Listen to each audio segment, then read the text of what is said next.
Picture this. You haven't eaten in 11 days, not a single bite. Your kids are crying, but there's no sound left in the crying because crying takes energy and there's none left to spare. The snow outside hasn't stopped in a week. Nothing is growing. Nothing is moving. Every animal smart enough to leave already left. And sitting across from you in the freezing dark is someone you love, getting weaker by the hour. Someone who deep down you both know isn't going to make it to spring. Now here's the question nobody wants to ask out loud. What do you do? Because for hundreds of thousands of years, this wasn't a hypothetical. This was Tuesday. And the answers our ancestors came up with were not clean. They were not noble campfire stories. They were the kind of choices that, if you made them today, would end with you in handcuffs. We're not going to look away from that today.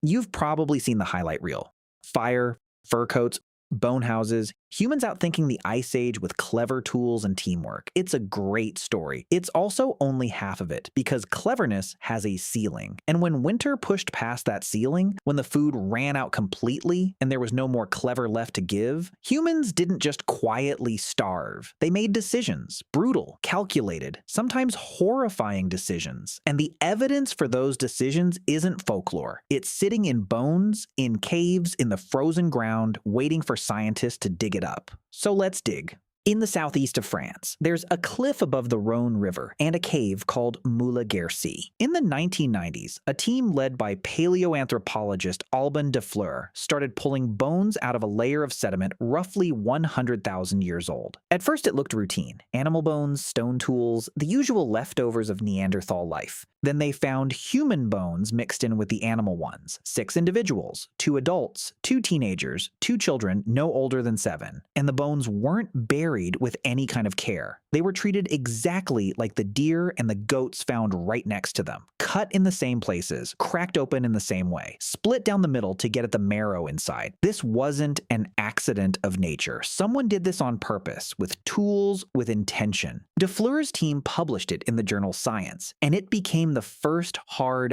undeniable proof that Neanderthals ate their own dead. Here's the part that should sit heavy with you. The site wasn't short on food. There were deer and other game nearby. So why? Nobody knows for certain. It might have been ritual. It might have been war between rival groups. But the leading theory is simpler and darker than either of those. When your world turns against you long enough, hunger rewrites the rules of who counts as food. And Moula Guercy wasn't the only place this happened. In northern Spain, a cave called El Cedron, a tight passage inside it that researchers now call the Tunnel of Bones. Inside, scientists found the remains of at least 12 Neanderthals, dated to around 49,000 years ago. Same story, same signs, cut marks along the bones from careful butchering, long bones cracked open for marrow, skulls broken for the brain inside. But this site had something extra, something that turns a horrifying discovery into a genuinely tragic one. The teeth. Scientists found something called hypoplasia in the teeth. Thin bands in the enamel that form when a body goes through serious, repeated periods of starvation. These people weren't ambushed by tragedy once. They were starving on and off, again and again, for years. And in the plaque stuck to their teeth, researchers found traces of mushrooms and moss. No meat, nothing substantial, just whatever scraps the forest floor still had to offer. These weren't monsters feasting in some horror movie. These were people who had already tried everything else. Moss, mushrooms, whatever they could scrape together, and it still wasn't enough. A cave in Belgium called Goyet tells almost the same story, dated to around 45,000 years ago. Cut marks, cracked bones. Some of the victims were women and children. Some researchers think they might have even been taken from rival groups during raids, which means this darkness wasn't only about starvation. Sometimes it was about power too. 3 different caves, 3 different centuries of digging, the same grim pattern buried in the dirt each time. But here's the thing that should really unsettle you. This wasn't just a Neanderthal problem, it was a human problem. And it didn't stop when winter's food ran out for the body. Sometimes it was the group itself that had to be trimmed down to survive.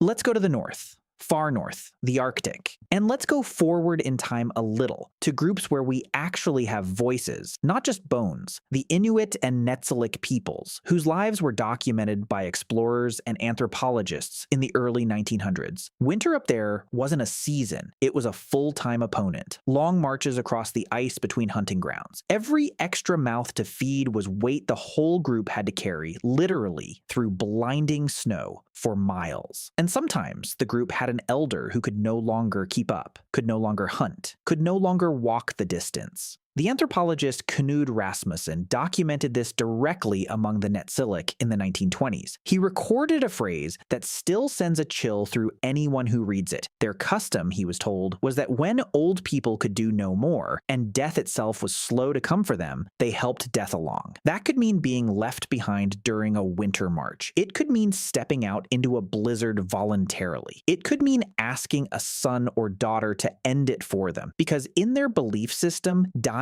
by another person's hand led to a better afterlife than dying alone by your own. Let that sit for a second. In some of these cultures, it wasn't even seen as abandonment. It was framed as one last act of love, the elder choosing to stop being a weight so the children and grandchildren could make it through one more winter. And it wasn't only the elderly. Anthropological accounts describe similar brutal calculus applied to newborns during true famine, and to the severely sick or injured. Once there was truly no hope of recovery left, care continued as long as there was a chance. It stopped the moment that chance ran out. This wasn't cruelty for its own sake. It was math. Horrible, unavoidable, life or death math. A group with a fixed amount of food had to decide who that food kept alive. Here's what makes this different from a random history fact. You are not separated from this by evolution. You are separated from it by supply chains. Right now, your body is still running the exact same calculations your ancestors' bodies ran in that cave in Spain, on that ice floe in the Arctic. Somewhere underneath your modern brain, there is old code that watches your resources, watches the people around you, and quietly asks the same question every single time things get scarce.